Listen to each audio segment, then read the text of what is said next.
I do a lot of things that I shouldn't. Case in point, I kept practicing medicine after I lost my license. Thing is, money's tight, and bankruptcy won't kill student loans. So I kept working in an unofficial capacity. Nothing major.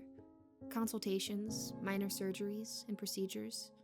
Eventually I got hired by an organization that pays me a fortune for my skill in silence. Yesterday, I was granted the extremely dangerous privilege of treating the boss's daughter. This wasn't a little girl. This was a fully grown woman who'd spent her adult life protecting her father's interest in Croatia. She was tough. The fact that she needed help, especially mine, should have been a clear indicator that something was very wrong. But her symptoms were pretty mundane. She couldn't eat, complained of upper abdominal pain, threw up often, and suffered a constant fever. I told my boss an endoscopy was his best bet. It's not exactly my specialty, but I know more than enough to get it done. Or so I thought. See, routine endoscopies are supposed to take about 20 minutes. We were going on 45 minutes with no end in sight.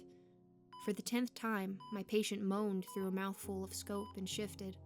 My nurse pinned her down. The esophagus is surprisingly delicate.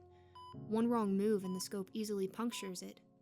I'd already scraped the hell out of her trachea after she started thrashing around 2 minutes into the procedure. I'd already sedated her past the allowable limit. She shouldn't have been close to conscious. I pushed the scope even further down. An inflamed nightmare of esophageal tissue filled the display screen. This girl was sick. Every inch of her esophagus was puffy, pale, blood-rimmed, lesions abounded. Some of the tissue looked gouged, like she had a little lumberjack chopping away inside of her. Toward the end, we found a particularly massive lesion, a half globe the size of a quarter. It leaked pus and runny yellow fluid. No wonder she'd had such trouble.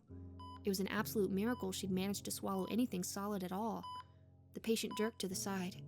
I momentarily lost control of the scope, which punched against the lesion. I froze, fully expecting it to rupture. If that happened, she could die. And so would I. But no. There, in clear view of the scope's bright light, the lesion rose on several spindly white legs and scurried down the esophagus. The nurse gasped. I couldn't even draw breath. The lesion repunctured inflamed tissue with all 8 legs and settled down, leaving a huge hole in its wake. That hole was too round, too neat, and far too dark. Blackness radiated from it. Perforations typically have a shallow quality to them. You can see the damage both within and around the perforation. Here, though, nothing but an inflamed rim in total darkness. It might as well have been a black hole. Suddenly, that swollen rim shifted, stretching and distorting. A glistening white dome bubbled from the hole. "Call an ambulance," I said. "We can't." The nurse looked incredibly pale under the lights, sallow, exhausted. The white dome exited the hole on several legs and scurried up the esophagus. The patient choked and writhed. I held her down with one hand and pulled the scope up with another. "Call a fucking ambulance!" The girl kept thrashing, causing the camera to hit several lesions. They all got up and moved, revealing more than one of those terrible holes. No, not holes. Portals. The scope's retreating light illuminated dozens of white parasites erupting from the esophagus like termites from wood. "Call now!" I screamed. The nurse ran from the room. Finally, the scope came out, long tube coated with a viscous mixture of fluids. The patient gagged up a flood of blood, pus, and watery yellow liquid. Then came the bugs. Enormous white, quivering blobs, cascading over her chin, down the bed and across the floor. I reared back, accidentally crushing several. They fell like water balloons under my shoes. They popped easily, sending insane geysers of glimmering white fluid over across the room. I could just see it. Dozens of bugs congesting her tract, forcing each other back into her stomach. She was drenched with sweat and white as a sheet. Of course, no doubt she was hemorrhaging internally. Her eyes drifted to me. Tears squeezed from the corners and dripped onto her ears. Through her open mouth, I saw a pulsating cluster of glistening bugs. All at once, her jaw broke with a dim, wet crack, and they exploded from her mouth, splitting the skin of her cheeks into ribbons. One hit my face and exploded, sending horrifyingly sweet liquid into my mouth. I ran out of the room and slammed the door.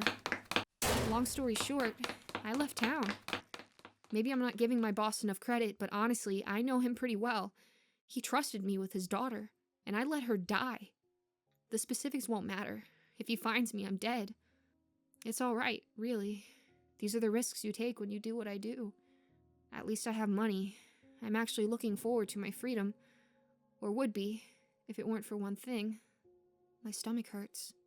From gut to shoulder, everything aches, and I can't keep anything down. I keep thinking of the bug that exploded on my face, of the fluid that got in my mouth. I already know an endoscopy won't help. Not like I could get one anyway, given the circumstances. Sometimes chest and stomach pain or delayed stress reactions. I hope that's the case.